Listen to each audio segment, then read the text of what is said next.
ब्रह्म सूत्र के तृतीय अध्याय के तृतीय पाद के सप्तम अधिकरण का विचार हम लोग कर रहे थे।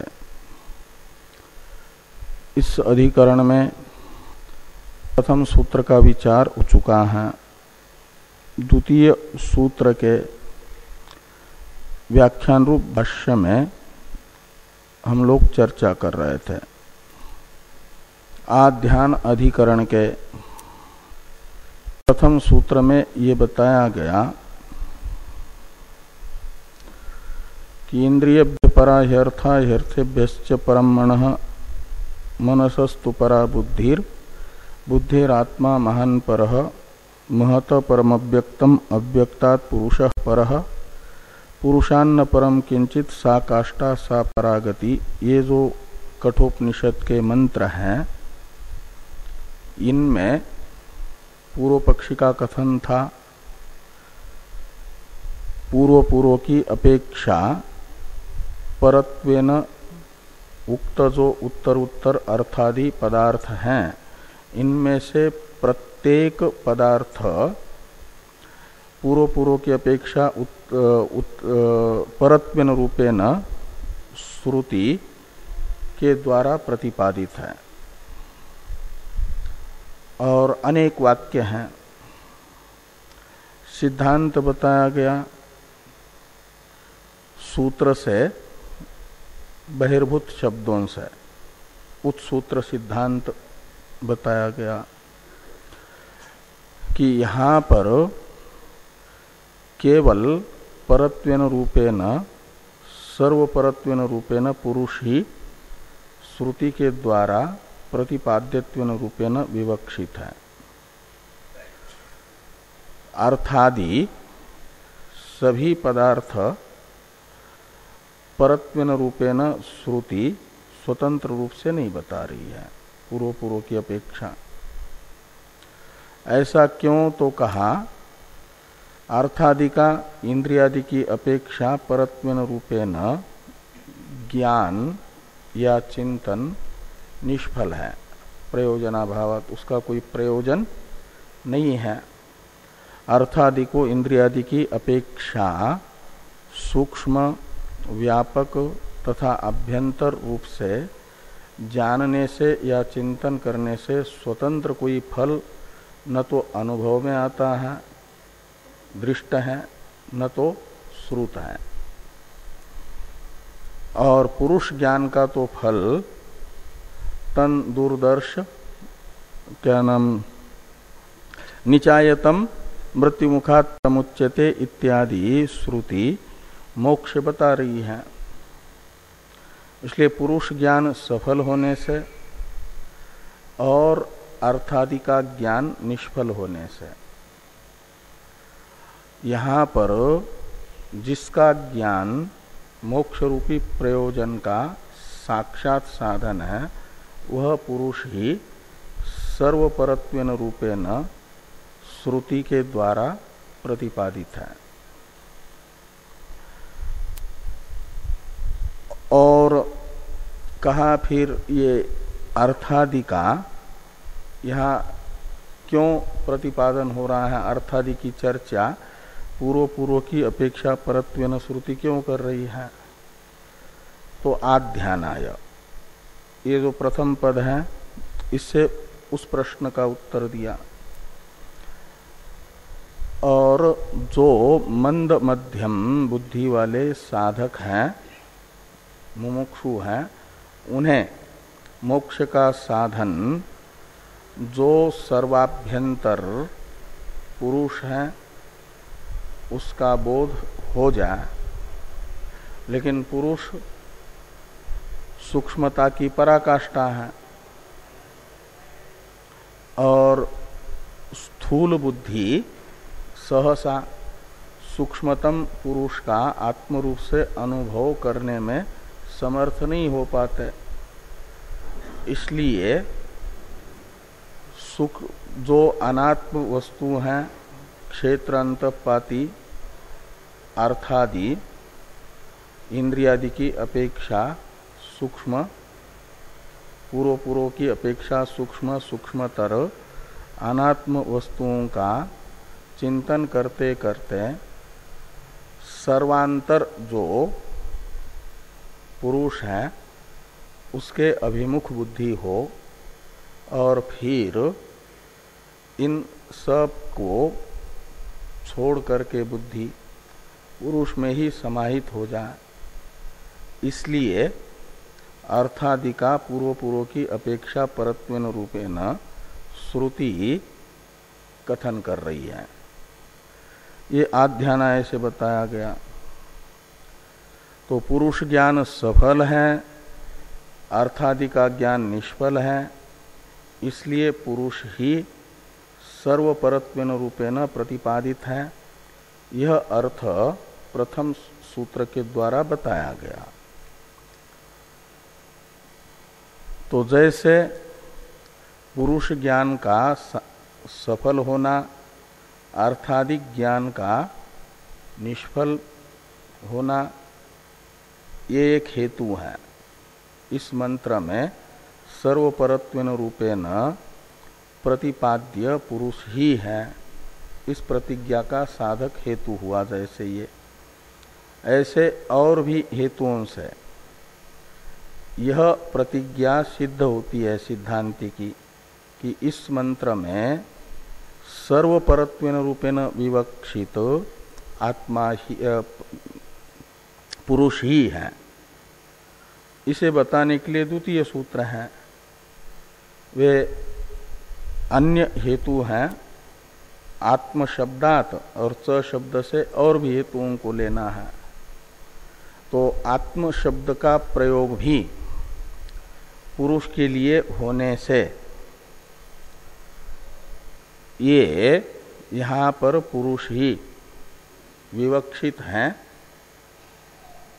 सर्व परत्वेन रूपेण, ये ज्ञापित होता है। नचिकेता आत्मजिज्ञासा को शांत करने के लिए आत्मज्ञान के रूप में तृतीय वर यमराज जी के पास में मांगे है, और नचिकेता आत्मज्ञान का अधिकारी है, ये परीक्षा में निर्धारित हो चुका है।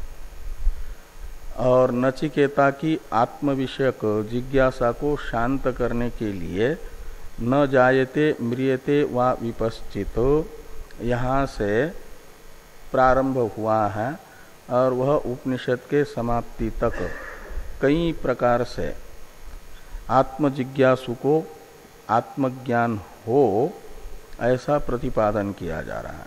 न जायते म्रियते वा विपश्चित से लेकर के कठोपनिषद की समाप्ति तक एक ही प्रतिपाद्य है, वो है आत्मा। और उसी के बीच में ये मंत्र है, पुरुषान्न परम किंचित, क्या नाम है, ये सब मंत्र आया, इंद्रियभ्य पराह्यर्था इत्यादि, और सब सर्वाभ्यंतर बताया गया पुरुष को, और पुरुष से पर का पर कोई नहीं है करके अन्य उसका निषेध हुआ। और इसी पुरुष में उत्तर मंत्र में एष सर्वेषु भूतेषु गूढ़ो आत्मा न प्रकाशते में एष शब्द के द्वारा प्रकृत पुरुष का परामर्श हुआ, और पुरुष के परामर्शक एष शब्द का समानाधिकरण आत्मा शब्द का प्रयोग है। इसलिए एषः यानी पुरुषः आत्मा, ये पुरुष आत्मा है, ये कहा जा रहा है। और कहाँ है, तो सर्वेषु भूतेषु से बताया गया कि वो सर्वात्मा है। स आत्मा जैसे कहा जाता है, और तत्सत्यम स आत्मा तत्त्वमसि, सबकी वो प्रत्येगात्मा है, इसलिए तुम्हारी भी प्रत्येगात्मा है, तुम भी वही हो। तो यहाँ आत्मा शब्द का प्रयोग येष शब्द से प्रकृत पुरुष का परामर्श करके श्रुति उसमें कर रही है। इससे ये अर्थ निकल रहा है कि बाकी जो इस मंत्र में है अव्यक्त पर्यंत के पदार्थ इंद्रिय से लेकर के, वे तो सर्वभूतेषु इस सप्तम्यंत पद के द्वारा प्रदर्शित भूत शब्दार्थ हैं, और भूत शब्दार्थ होने से क्षेत्र अंतःपाती है, अनात्मा है।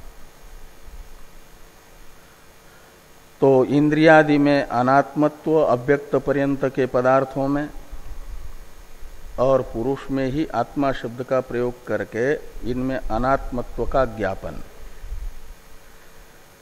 और अनात्म ज्ञान का फल कोई श्रुति नहीं बताती है कि अनात्म ज्ञान से ये होगा करके। आत्मज्ञान को तो नचिकेता भी सफल समझ रहे हैं, इसलिए आत्मज्ञान के लिए नचिकेता ने सारे संसार का त्याग कर दिया। ब्रह्मलोक पर्यंत के सब लौकिक भोग नचिकेता को बिना साधन के ही यमराज जी अपने संकल्प से दे सकते हैं, यदि नचिकेता चाहें आत्मज्ञान के बदले में लेना तो। लेकिन छोड़ दिया पूरा भोग अभ्युदय। तो नचिकेता के दृष्टि में आत्मज्ञान ब्रह्मलोक यानी हिरण्यगर्भ पद से भी अधिक फल का संपादक है, निरतिशय पुरुषार्थ का संपादक है। इसलिए आत्मज्ञान, जिस आत्मा का ज्ञान सफल है नचिकेता की दृष्टि में निरतिशय पुरुषार्थ का संपादक है, उसी आत्मा का प्रयोग, आत्म शब्द का प्रयोग पुरुष के लिए किया जा रहा है। मतलब वही आत्मा है, इसी पुरुष ज्ञान के ही द्वारा वो निरतिशय सुख रूप मोक्ष प्राप्त होता है। ये नचिकेता को निश्चित है। इसलिए यमराज जी नचिकेता के लिए कह रहे हैं कि यही आत्मा है जो अव्यक्त से पर पुरुष है। इससे नचिकेता की जिज्ञासा शांत होगी। तो जिसकी जिज्ञासा सामने वाले श्रोता को है, उसे बताने के लिए यहाँ पुरुष शब्द का प्रयोग है। अर्थादि जो अनात्म पदार्थ हैं उसे जानने की जिज्ञासा नचिकेता को नहीं है, आत्मा को जानने की इच्छा है। इसलिए नचिकेता को, आत्मजिज्ञासु को, जो पुरुषान्न परम क्या नाम अव्यक्ता पुरुष पर से बताया गया पुरुष है, वह पुरुष ही इस मंत्र में विवक्षित है, क्योंकि नचिकेता को वही जिज्ञासित है। ये ज्ञापित होता है आत्म शब्दात। और च शब्द से बताया गया कि बाकी वो अनात्मा है एक। और दूसरा श्रुति उसे दुर्विज्ञेय बता रही है पुरुष को। आत्मा शब्द से बता करके कहा कि वह गूढ़ है। एस सर्वेषु भूतेषु गूढ़ो आत्मा न प्रकाशते से दुर्विज्ञेयता बताई गई। और उत्तरार्ध में उसी मंत्र से ये जो पूर्वार्ध में दुर्विज्ञेय बताना न प्रकाशते से, ये ज्ञापन करता है कि पुरुष का जो सफल ज्ञान है वह सहसा प्राप्त नहीं होता, दुर्लभ है। न प्रकाशते से दुर्लभता बताई गई ना। और अधिकारी विशेष को वह जानने में आता है संस्कारित बुद्धि वाले। इसलिए च शब्द से उत्तरार्ध में बताया गया जो दृश्यते त्वग्रया बुद्धिया सूक्ष्मया सूक्ष्मदर्शी भी से सूक्ष्म बुद्धि ग्राह्यत्व, ये हेतु भी ये ज्ञापन कर रहा है। किसको बताया जा रहा है? सूक्ष्म संस्कारित बुद्धि से ग्राह्य आत्मा को, पुरुष को, ये शब्द से जो ग्राह्य है, अर्थादि को नहीं। तो जिसे जानने के लिए संस्कारित बुद्धि की जरूरत है करके श्रुति कह रही है, जिसे दुर्विज्ञ कह रही है, जिससे अतिरिक्त को अनात्मा कह रही है, जिससे अतिरिक्त का ज्ञान निष्प्रयोजन कह रही है, जिसके ज्ञान को सफल बता रही है, जिसे दुर्विज्ञ बता रही है, और जिसका ज्ञान संस्कारित बुद्धि से होता है करके कह रही है। माना जाएगा कि वही यहाँ पर अकेला श्रुति को प्रतिपाद्यत्वेन रूपेण विवक्षित है, पुरुष ही। इस अभिप्राय से च शब्द का प्रयोग है। इसी च शब्द के अर्थ को भगवान भाष्यकार बता रहे हैं भाष्य में, अतश्च इत्यादि से। हम लोग उस मंत्रार्थ तक तो भाष्य देख चुके हैं आत्म शब्दाच्य का। एष सर्वेषु भूतेषु गूढ़ो आत्मा न प्रकाशते दृश्यते त्वग्रया बुद्ध्या सूक्ष्मया सूक्ष्मदर्शिभिः इति प्रकृतम पुरुषम आत्मा इत्याह। यहाँ तक की चर्चा हो गई। आगे है अतश्च अनात्मत्वम इतरेषाम विवक्षितम इति गम्यते। च शब्द का जो अर्थ है वो एक प्रकार से किया जा रहा है सूत्रस्थ। तो अतश्च का अर्थ है अर्थादि की जो परंपरा है उसमें अंतिम जो पदार्थ है पुरुष, उसी में आत्मा शब्द का प्रयोग करने से अतः शब्द का अर्थ है। और अव्यक्त पर्यंत के पदार्थों को श्रुति पुरुष में मात्र आत्मा शब्द का प्रयोग करके अनात्मत्व बता रही है। ये यहाँ पर कहते हैं कि अतश्च यानी पुरुष को ही आत्मा बता करके इतरेषाम यानी अर्थादि नाम, इंद्रिय से लेकर के अव्यक्त पर्यंत के पदार्थों में अनात्मत्वम विवक्षितम, श्रुति को अनात्मत्व विवक्षित है इति गम्यते। यदि उनमें भी आत्मत्व विवक्षित होता तो एस शब्द से पुरुष का ग्रहण करके केवल उसी के लिए आत्मा शब्द का प्रयोग श्रुति न करती, लेकिन एस शब्द का प्रयोग पुरुष के लिए ही करके श्रुति उसे आत्मा बता रही है। इससे ये ज्ञापित हो रहा है कि उस मंत्र में चर्चित इंद्रिय से लेकर के अव्यक्त पर्यंत के जो पदार्थ हैं वे अनात्मा है। तो अतश्च अनात्मत्वम इतरेषाम विवक्षितम इति गम्यते।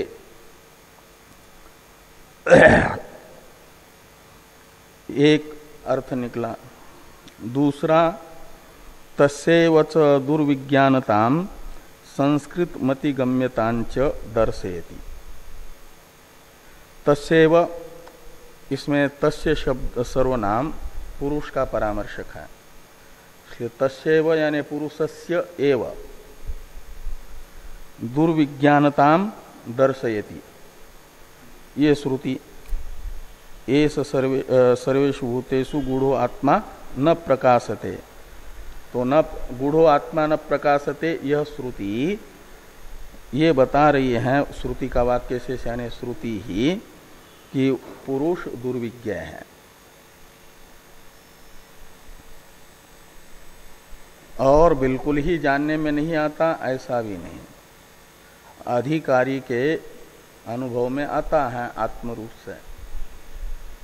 इसलिए दृश्यते त्वग्रया बुद्ध्या सूक्ष्मया सूक्ष्मदर्शी भी, यह वाक्य शेष रूपा श्रुति ये भी बता रही हैं कि तस्यैव संस्कृत मति गम्यतांच दर्शयति, ऐसा नहीं करना। तो पुरुष मोटी बुद्धि वालों को गृहीत नहीं होता।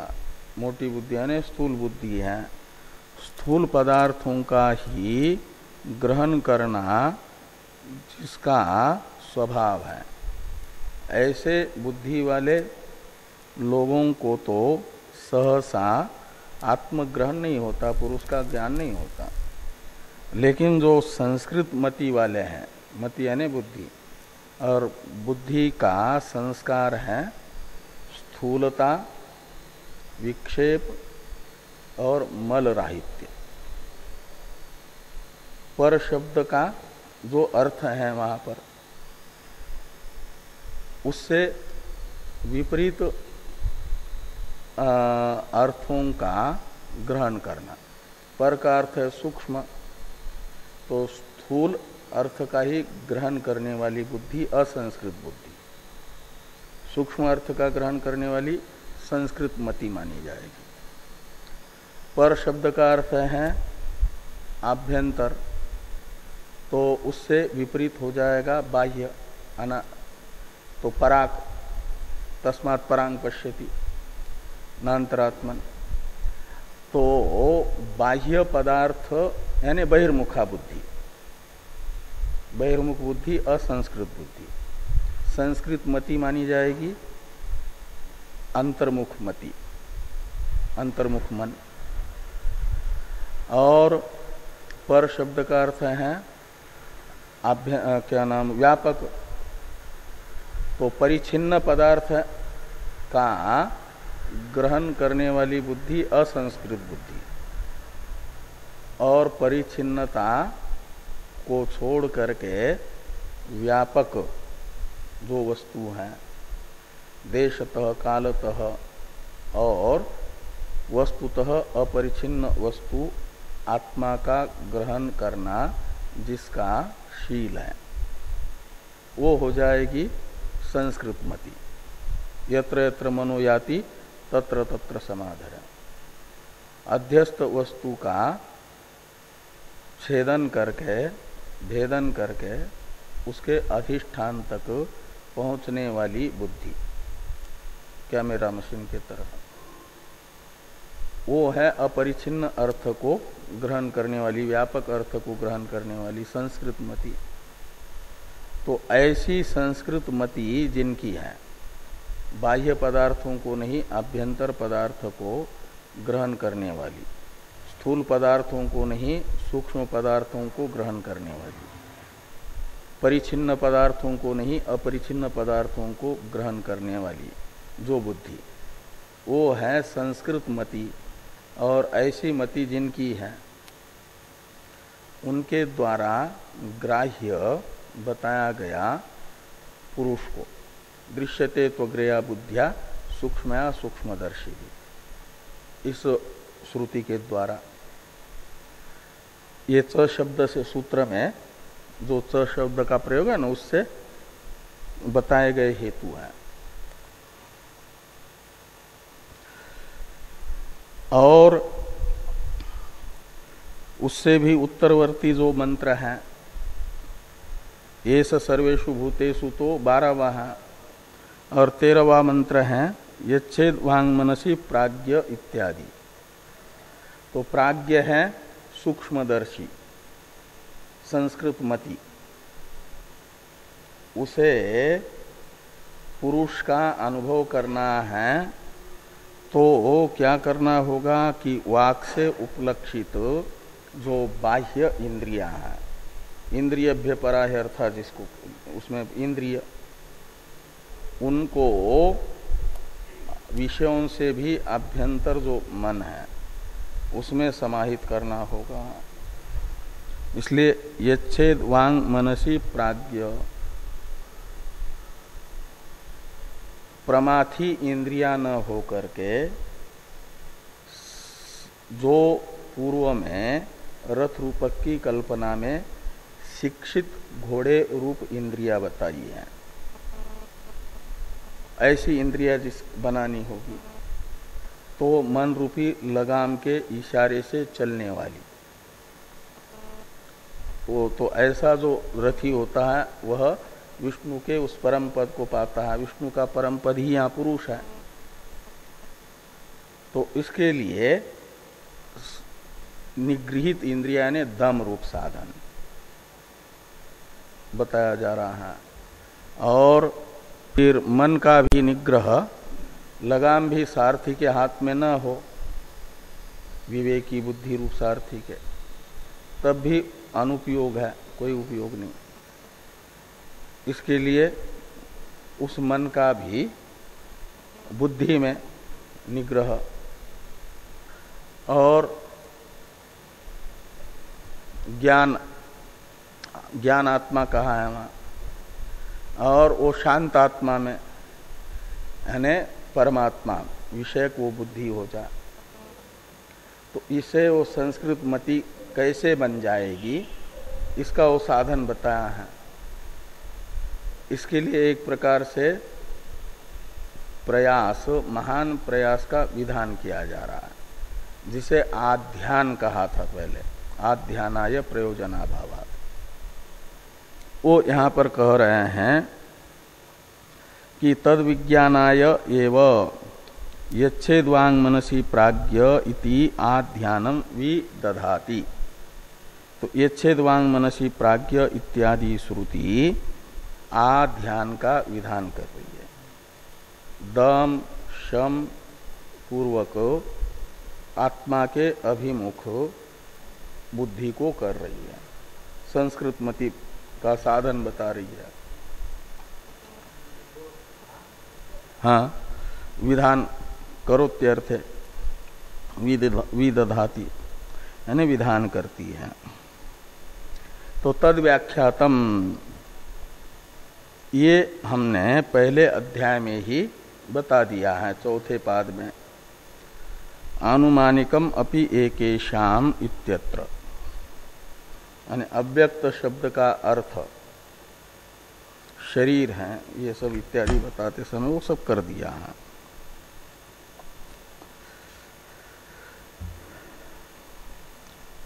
तो ये च शब्द से ये सब अर्थ निकाल रहे हैं भगवान भाष्यकार ने, सूत्रस्थ च शब्द से। कहते हैं इस प्रकार ये अनेक प्रकार का श्रुति का जो अभिप्राय है, वह श्रुति का तात्पर्य विषय पुरुष ही है, ये बताता है। ये कह रहे हैं एवं अनेक प्रकार आशय अतिशय श्रुते पुरुषे लक्ष्यते न इतरेषु।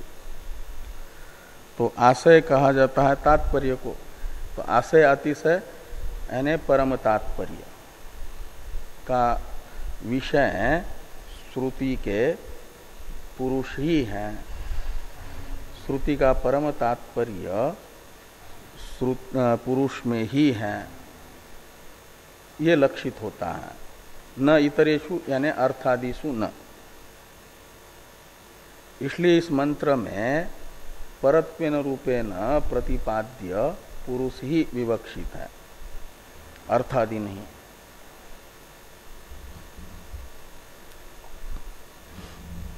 अपिच इत्यादि की अवतरण टीका है, उसे देखिए।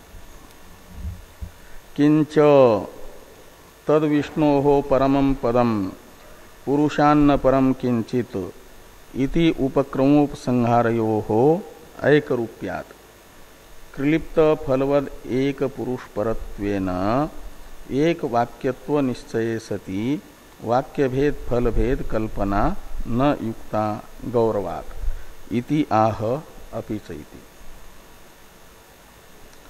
तो तद विष्णोः परमं पदम पुरुषान्न परम किंचित, ये जो उपक्रम उपसंहार है,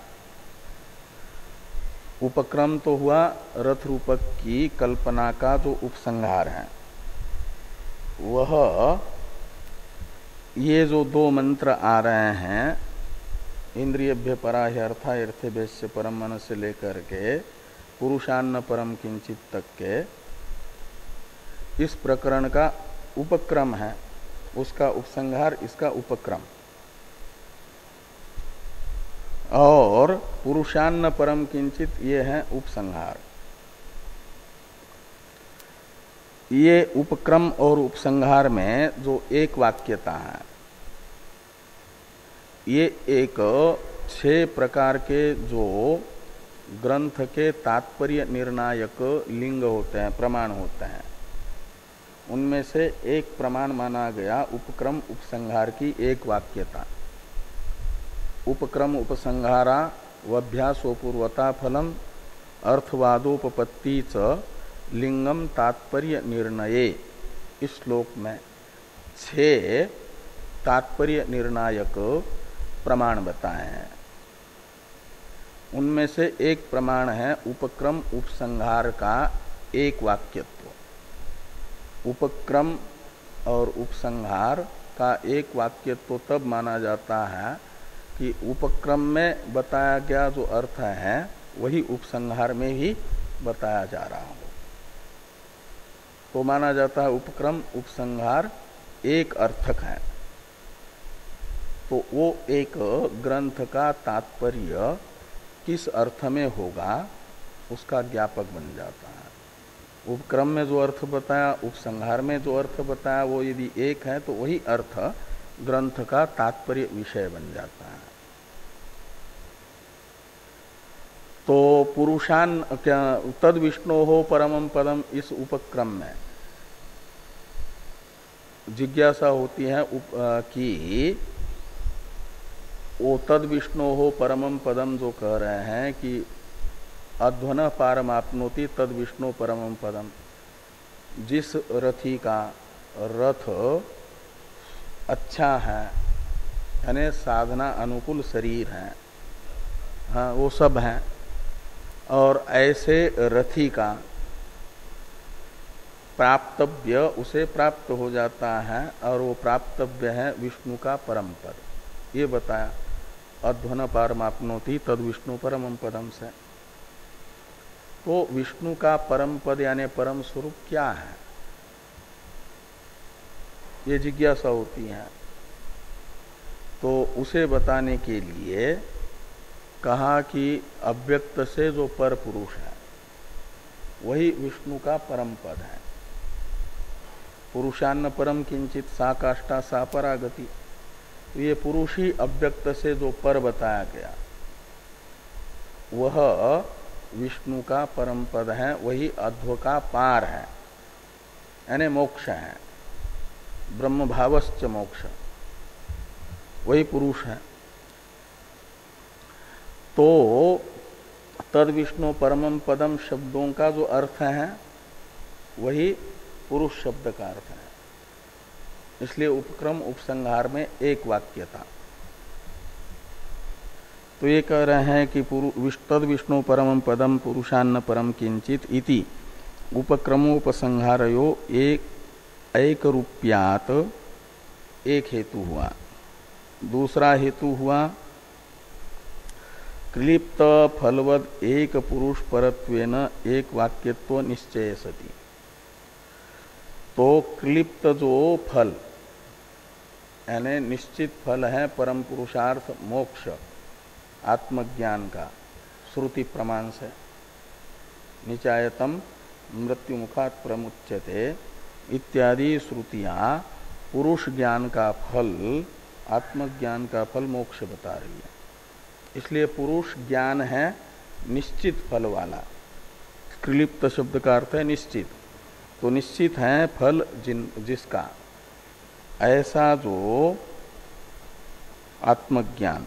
तो पुरुष परत्वेन एक वाक्यत्व निश्चय सती, तो सफल होने से पुरुष का प्रतिपादन करने वाला ये वाक्य है ऐसा मानेंगे तो सफल ज्ञान का उत्पादक वाक्य हो जाता है, प्रमाण बन जाता है निश्चय सती।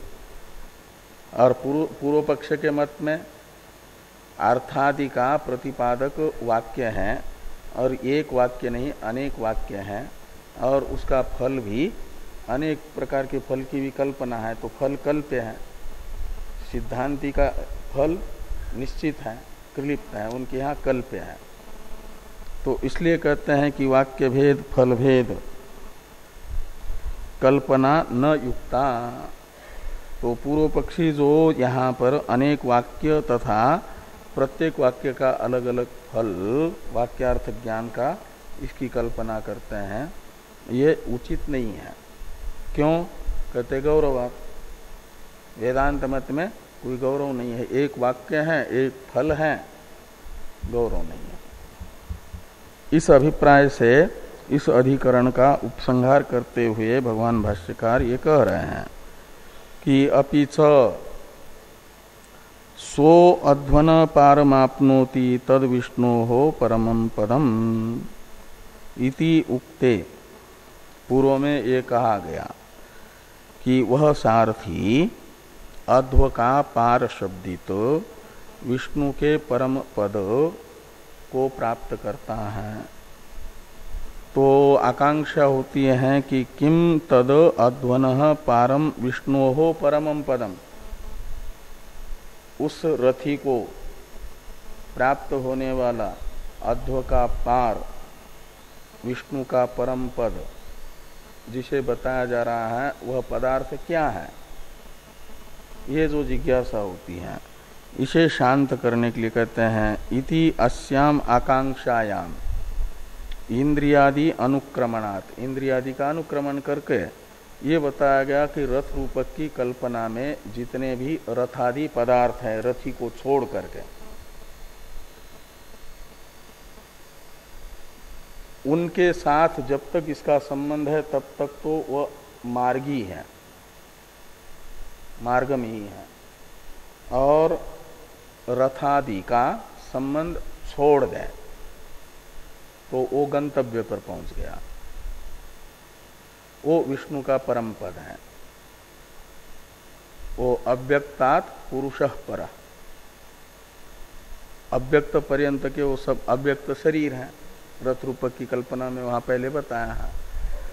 तो वो सब के सब यहाँ बताए गए इंद्रिय हैं घोड़े, विषयांश तेषु गोचरान, तो अर्थ है विषय गोचर मार्ग, मन है लगाम, बुद्धि है सारथी, और रथी है जीव, और तब तक ही जो गंता है वही उसका गंतव्य भी है, लेकिन उसमें गंतृत्व तब तक है जब तक गमन के साधन इन रथादियों के साथ अविद्यक तादात्म्य है। जैसे ही रथादि के साथ अविद्यक तादात्म्य को ये छोड़ देता है तो स्वयं ही गंतव्य बनता है। हाँ, रथ पर बैठा है तब तक गंता, रथ से उतरा, महाराज श्री जी कहते थे ना, गंता को उसका गंतव्य प्राप्त ही है, रथ से उतरना मात्र है। रथ से उतर जा तो गंतव्य पर है, रथ पर बैठा हुआ है तब तक तो अभी मार्गी है, मार्ग में है, मार्ग का अतिक्रमण करता रहेगा। तो शरीर में से तादात्म्य छूट गया तो गंतव्य ही है, वो विष्णु का परम पद है, तब तक वो रथी है। तो वहां सब जो रथ रूपक की कल्पना में पदार्थ थे उन्हीं को यहां पर बताया है, वो अनात्मा है और पुरुष आत्मा है, वो गंतव्य है, वो अध्व का पार है, विष्णु का परम पद है। तो इति आकांक्षायाम इंद्रियादि अनुक्रमणात् परम पद प्रतिपत्त्यर्थ एव अयम आयास, ये सब जो इंद्रियादि से अर्थादि को पर बताना है, यह विष्णु के परम पद के ज्ञापन के लिए है। विष्णु का परम पद यहाँ पुरुष शब्द से बताया गया है, क्योंकि आकांक्षा ये कि विष्णु का परम पद क्या है, वो विष्णु का परम पद पुरुष है, आत्मा है, स्वयं है, स्वयं का निरुपाधिक स्वरूप ही विष्णु का परम पद है, वही गंतव्य है। इनके माध्यम से स्वरूप में अवस्थित होना है इसे। तो इस प्रकार ये जो आध्यानाधिकरण है इसका विचार पूरा हो जाता है। अब आत्मगृहीति अधिकरण है। आत्मगृहीति अधिकरण का भाष्यकार भगवान दो प्रकार से विचार करते हैं, इसलिए दो अधिकरण है इसमें, यानी दो वर्णक है, अधिकरण तो एक ही है, दो वर्णक है। दो वर्णक के स्वरूप को बताने के लिए अलग अलग दो दो श्लोक बताए गए हैं, लिखे गए हैं वैयासिक न्यायमाला में। तो वैयासिक न्यायमाला के जो प्रथम दो श्लोकों के द्वारा बताया गया प्रथम वर्णक का संक्षिप्त स्वरूप है, उसे पहले हम लोग देखेंगे। तो इन दोनों श्लोकों का पहले उच्चारण कर लें।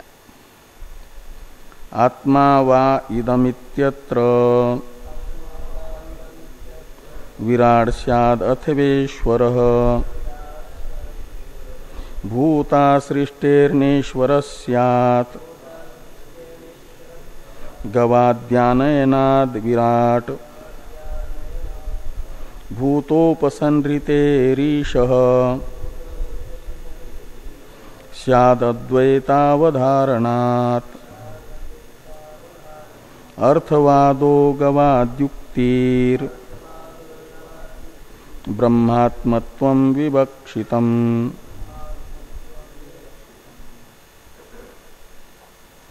तो ऐत्रेय उपनिषद का जो उपक्रम वाक्य है वह आत्मगृहीति अधिकरण का प्रथम वर्णक के अनुसार विषय है। आत्मा वा इदम एक एव अग्र आसीत नान्यत किंचन मिषत स ईक्षत लोकानुसृजा इति इत्यादि वाक्य हैं इस अधिकरण का विषय। और इस वाक्य में प्रयुक्त आत्मा पदार्थ के विषय में संशय होता है कि इस वाक्य में सृष्टा के रूप में बताया गया जो आत्मा है वह ईश्वर से अतिरिक्त कोई ईश्वर का नियोज्य विराडादि है या स्वयं ईश्वर है। ये संशय यहाँ पर प्रथम श्लोक के पूर्वार्ध में बताया गया कि आत्मा वा इदम इत्यत्र विराड स्यात् अथवा ईश्वर। तो आत्मा वा इदम इत्यत्र यानी आत्मा वा इदम एक एव अग्रासित नान्यत किंचन मिषत स ईक्षत लोकानुसृजा इति इस वाक्य में प्रयुक्त आत्मा पदार्थ सृष्टा के रूप में बताया गया वह विराट है। आत्मा शब्द का अर्थ जो वैश्वानर उपासना के प्रकरण में वैश्वानर बताया गया विराट है अथवा ईश्वर यानी यतो वा इमानि भूतानि जायन्ते येन जातानि जीवन्ति यत् प्रयन्ति इससे बताया गया जगत कारण परमेश्वर है। ये तो कार्य उपाधि है विराट, तो वो है परमेश्वर का भी नियोज्य विराट। उपाधि भेद से दोनों में अंतर है। तो यहाँ चर्चा ये की जा रही है, संशय किया जा रहा है आत्मा पदार्थ के विषय में कि आत्मा वा इदम एक एव अग्र आसीत इस श्रुति में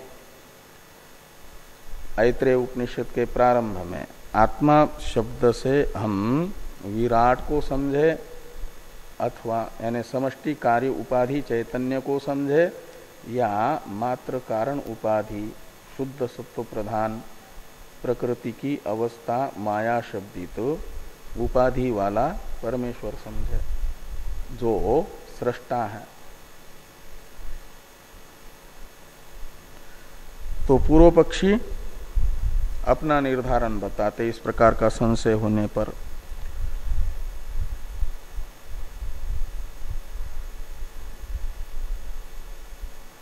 कि न ईश्वरः स्यात् यानी आत्मा ईश्वरः न स्यात्।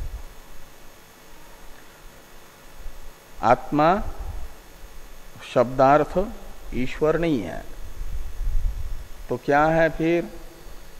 तो कहते विराड, आत्मा विराड स्यात्, ऐसा लगाना। पूर्व पक्ष की प्रतिज्ञा है कि आत्मा पदार्थ वहां विराट ही है, परमेश्वर नहीं। पूर्व पक्ष की इस प्रतिज्ञा का साधक हेतु विषयक जिज्ञासा होगी कि कस्मात् शब्द से एक प्रश्न पूर्व पक्षी के प्रति होगा कि किस कारण से आत्मा वा इदम एक एव अग्र आसित नान्यत किंचन मिषत इस वाक्य में आत्मा शब्द का अर्थ विराट ही है, परमेश्वर नहीं। इसमें क्या हेतु है? पूर्व पक्षी हेतु बताते हैं दो, अपनी प्रतिज्ञा का निर्धारण करने के लिए प्रतिज्ञा के साधक दो हेतु पूर्व पक्षी बता रहे हैं। पहला हेतु है भूता सृष्टे, कहते हैं यहां पर सृष्टा के रूप में आत्मा को बताया जा रहा है। तो सृष्टा जो आत्मा है उसका सृष्टव्य क्या बताया जा रहा है? तो परमेश्वर तो वेदांत की प्रक्रिया के अनुसार सूक्ष्म जगत को बनाता है, बाद में दूसरे को नियुक्त करता है पंचीकरण करने के लिए और स्थूल जगत को बनाने के लिए। सब कुछ स्वयं नहीं करता, स्वयं तो रॉ मटेरियल बना करके दे देता है और बाकी कहता है कि इस कच्चे माल से अब ऐसा ऐसा मॉडल बना लो। जो मैनेजर आदि हैं डायरेक्ट फैक्ट्री के दूसरे लोग उनसे करवाता है। तो उस रूप में हिरण्यगर्भ है, विराट है, इनको उनकी नियुक्ति करते हैं ईश्वर। तो भूतों की सृष्टि ईश्वर का कार्य है, अपंचकृत पंच महाभूतों की, और अपंचकृत पंच महाभूतों से सूक्ष्म जो शरीर बनता है समष्टि वेष्टि उतना ईश्वर बनाते हैं। और जैसे ही समष्टि सूक्ष्म शरीर बन गया तो फिर हिरण्यगर्भ हो गया। तो हिरण्यगर्भ को कहते हैं कि अब आगे की सृष्टि बना लो। हिरण्यगर्भ भी पंचीकरण पूर्वक स्थूल जगत को बना करके अपना जो प्रथम पुत्र है विराट उसे बना लेते हैं, और फिर वो प्रथम शरीरी विराट हुआ तो वो वेष्टि को बना लेता है।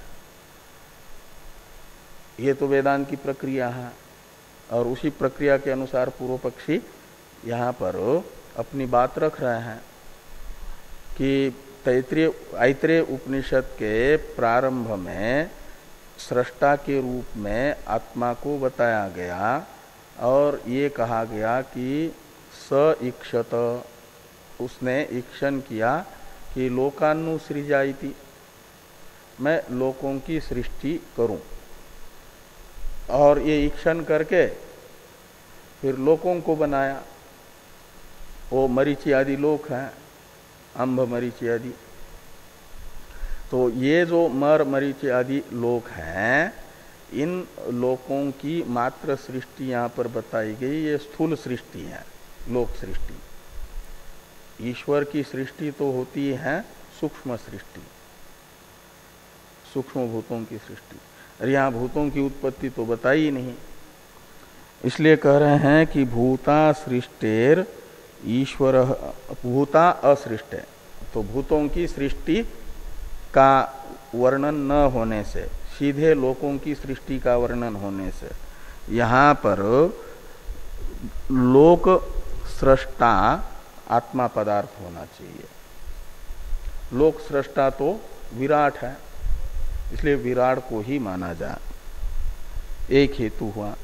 ईश्वर भूतों का भूतों की सृष्टि न होने कारण आत्मा पदार्थ नहीं है। और दूसरा एक हेतु है गवाद्यानयनात्। और यहाँ पर बताया गया कि इंद्रियादियों ने आयतन पूछा, तो यानी एक प्रकार से वेष्टि शरीरों की उत्पत्ति बताई गई। गवादि से आयतन के रूप में दिए गए वेष्टि इंद्रियों को, तो ये सब तो विराट करता है। इसलिए स्थूल वेष्टि शरीरों का एक प्रकार से आनयन आदि जो कथन है वह कथन भी ये बता रहा है कि ईश्वर का ये कार्य नहीं है, वो विराट का है। तो गवानयनात् विराट आत्मा पदार्थ। द्वितीय श्लोक है, सिद्धांत बताया जा रहा है कि आत्मा ईशस्यात्,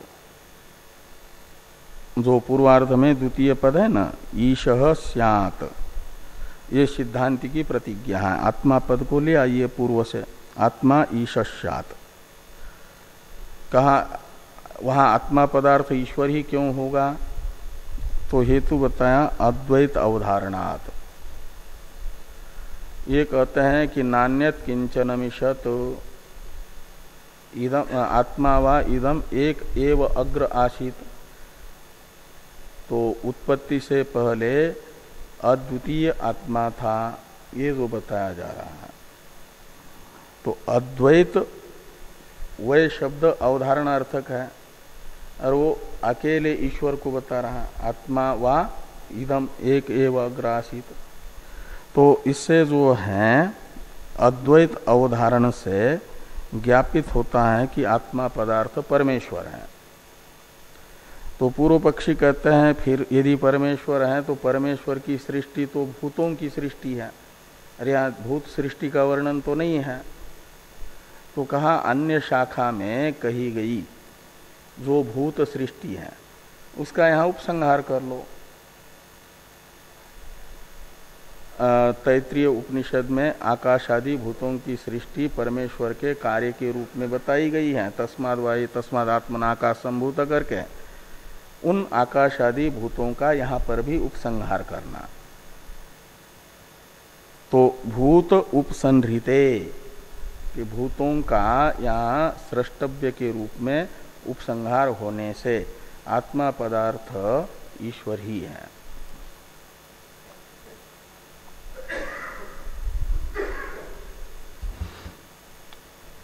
भूतों को बना करके फिर विराट आदि के द्वारा लोगों को बनाया, ये हो जाएगा।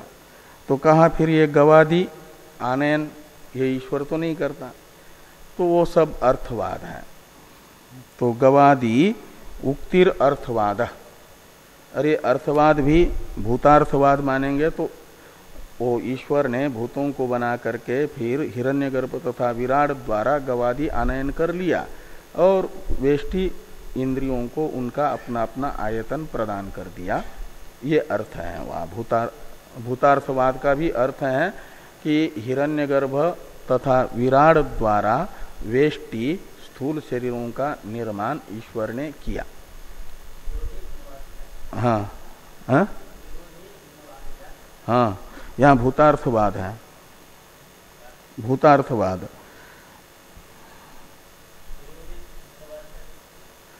तो यहाँ कहा ये है, ये तो अर्थवाद के कई प्रकार हैं, लेकिन यहाँ विरोध न होने के कारण वो भूतार्थवाद है।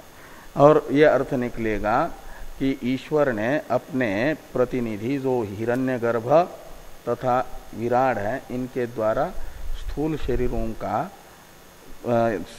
सूक्ष्म इंद्रियों को, ये जो इंद्रिया है वेष्टि इंद्रिया, उनको आयतन के रूप में प्रदान किया, यानी स्थूल सृष्टि की वेष्टि शरीरों की। ये भूतार्थवाद का तात्पर्य है। तो अर्थवादो गवादि उक्तिर, तो यदि गवादि का कथन अर्थवाद मानेंगे, विराट की सृष्टि को उतना महत्व नहीं देंगे, तो यहाँ विवक्षित अर्थ क्या है फिर? तो कहते हैं ब्रह्मात्मत्वम विवक्षितम। तो उपक्रम आत्मा व इदम एक एव अग्रासीत, इसमें अद्वैत में उपक्रम है और बीच में भी अद्वैत का अभ्यास है। वो बताया गया कि एक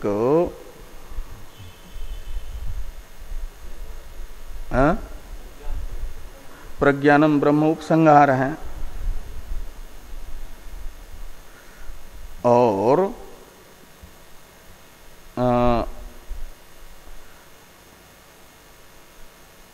और भी अभ्यास भी आता है बीच में कि इसी पुरुष को आत्मा के रूप में जाना करके परमेश्वर को, आत्मा पदार्थ परमेश्वर है, वो बता देंगे हम कल। तो इस प्रकार ये उपक्रम उपसंहार, इससे ये ब्रह्मात्म एकत्व निकलता है अर्थ, विवक्षित अर्थ। इसलिए कहते हैं सदा क्या नाम ब्रह्मात्मत्वम विवक्षितम, प्रज्ञानम ब्रह्म, ये उपसंहार ही है, उपक्रम में भी अद्वैत है। इससे जीव ब्रह्म एकत्व ऐत्रेय उपनिषद का विवक्षित अर्थ है। इसलिए आत्मा शब्द का अर्थ परमेश्वर है, न कि विराट। हाँ हाँ हाँ, वो वाला जो वाक्य है, एतम एव पुरुषम ब्रह्म ततम अपश्यत इत्यादि। इस वाक्य से बीच में अभ्यास हुआ है ब्रह्मात्म एकत्व का, प्रज्ञानम ब्रह्म से उपसंहार हुआ है, और आत्मा वा इदम एक एव अग्रासित उपक्रम है।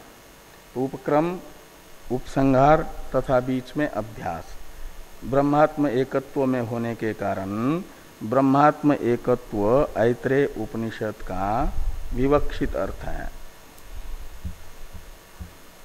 और उसी विवक्षित अर्थ का प्राशस्त्य बताया गया अर्थवाद के द्वारा।